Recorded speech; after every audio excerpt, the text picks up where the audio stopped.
And I quote, "You made it again. Massive respect. Honestly, not many people could pick themselves back up after losing millions." Listen, I know you see me, just got the new Aventador, just moved into the dream house and just gave my parents $250,000. But what you might not already know is that I lost my millionaire status twice. In fact, my skincare brand, which gave me this like fortune of wealth, the wealth evaporated, right? I believe in being a young guy with jets and with private planes, and I've been sending it.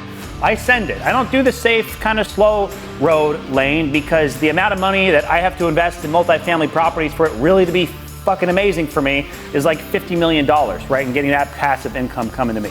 So everything before then is just game plans to get there. So I sent it. I took this fortune and I dumped it all into crypto, everything, literally the whole thing, and did the most YOLO investment play I could ever imagine. And it went catastrophically bad. And I lost millions upon millions of dollars. And I know that I am not the only one. I just talked to a guy in one of Wes Watson's weekly mastermind calls, and he said he sold his company for $60 million and then lost it, right? He might have lost it in a bit more sketchy way than I did, but he lost it. If you're a man and you're really going for it and you're really making some serious moves, chances are you're gonna take a hit. You're gonna take a hit. And when you take a big hit like this, there really is only one thing that you can do, right? You just have to go again. You just have to pick it up and get back up and get things moving. Winning is everything. And winning is everything because it brings out the best version of you. It's hard, it's not easy, it requires you to grow, and the amount of confidence and faith and conviction that it gives you when you achieve it is the kind of way you want to roll up to life and you want to live life. Winning is everything. It's about making it happen and making those visions become a reality. So I want to say this to you. What I want to say to you is you got to keep going. No matter what happens to you, it's a lot more common to get wrecked and to lose it all than you might think about. Again, I've lost my millionaire status twice. This is the second time I've YOLO invested into crypto. And guess what? I have YOLO investments going on right now in crypto. That was the first thing I had to set up, was my big fucking swinging dick jet plays. And then I'd give my money to the parents, and then I'd get a house, and then I'd do the Lambo thing and begin to create this amazing life. Now, I am very excited and very blessed today because, again, you know, I'm a Lambo guy, and not having a Lambo for the past 2 years is kind of like a cowboy not having a horse, right? It's this kind of gap that is kind of in with the identity. It's my own horse, it's my stallion, you know, that's what it kind of is. And I think we all have some sort of thing that we have, right? That we have to go out and get, in this adventure to go on to go and get. So I want to encourage you to like keep your head up. Anything is possible. This past 2 years, you know, it's been a little less than 2 years. I think about a year and a half ago is when I got wrecked, right? And I started going out in Stockholm. All my friends were gone. I didn't have a business. I didn't have a job. I didn't have the product. And not only that, I didn't even have the desire. People ask me sometimes, Peter, if you had to start all over again, what would you do? I'm like, bro, I just started all over again. I just had to start all over again. The first thing I did was go out to a park, look up in the sky and pray to God and ask, what's the deal here, bro? I thought we were gonna get super rich. I thought that was the game plan. You and I both know if we're banging ass wealthy, we can do way more with our lives, right? I'm work for you, right? Hook me up so I can help you a lot more, right? I'm here to like do your mission. I got God's plan tattooed on my arm, and I heard the voice going through my head. It was, what are you talking about? You are getting super rich. You are super rich. And I'm sitting there and everything around me is on fire. Everything I was burning to the ground. And I'm sitting there just like, okay, well, if God says that we're getting super rich, then the man up there says so, right? And I begin to enter this battle of faith, this point where like, even though the outside of my world was on fire, did I actually believe that the universe had some amazing plans for me? Did I actually believe that something incredible was going to happen to me? And this is what I call the battle of faith, because faith is feeling. If you actually believe something amazing was going to happen to you, you would feel amazing. And that's the challenge that a lot of people have, because when they see the outside shit going to town and everything's getting burnt to shreds, you have to ignore that and look towards the area where life is amazing, towards the future.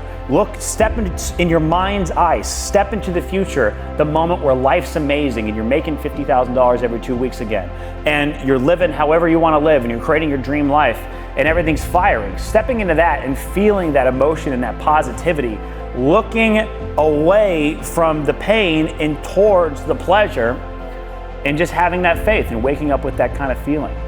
So I began to practice that every single day. I studied Neville Goddard, who really was like one of the old school manifestation teachers. And step one in manifesting is having clear on what you want to manifest. And I knew that having a business partner who was also a mentor was the most important thing to manifest. And I began visualizing myself with this business partner, with this company that was already there, already crushing, already blowing up, and being able to come in and do some big move with him, right? Come in there, use my skills with VSLs, use my ability to rewrite winning campaigns, to go into a company and transform it. And lo and behold, on a boat floating through Croatia, I ran into Vishen Lakiani, the founder of Mind Valley. And when we were talking about their webinar strategy that was not really doing as good as it used to be, I was like, bro, VSLs beat webinars all day long. It was incredible.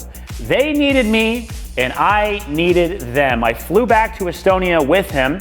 I pitched wearing a wizard outfit to all 300 of the Mind Valley team members to show them my strategy for VSLs and how I could do this for their Superbrain campaign and all their other campaigns. And we hit the green light. We signed a contract and we hit the gas going. I worked on that harder than ever. And honestly, I felt like it was such a blessing. Why did I get the money taken away? Here's why.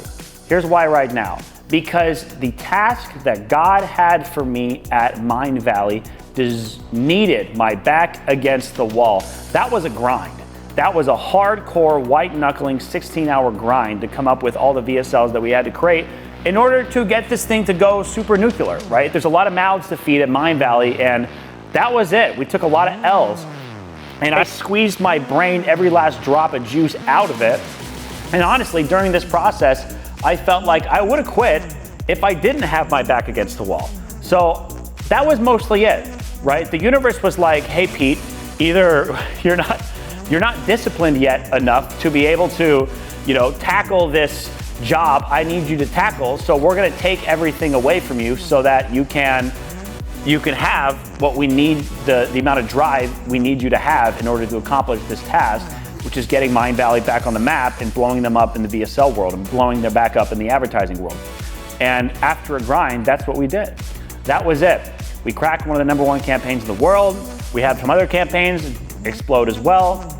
And the whole department just became this raging success, right? The royalties that I got from the videos that I made, along with the equity that I earned, that I was able to sell a little bit of it, boom, kickstarted everything back up. Now it's autopilot on everything inside of Mind Valley. We gave them the system, we gave them the keys to the castle, and now we're free to go off and play the next game, right? Which is, again, making big moves. And same thing as always, working on becoming the young jet guy, just because we got a lot of momentum, and why not? Somebody's got to do it. So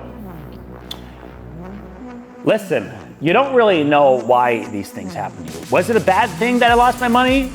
I would say it was a good thing that I lost the money, right? Because that allowed me to push through and burn the boats, quote unquote, say, right? Having my back against the wall to make it all happen.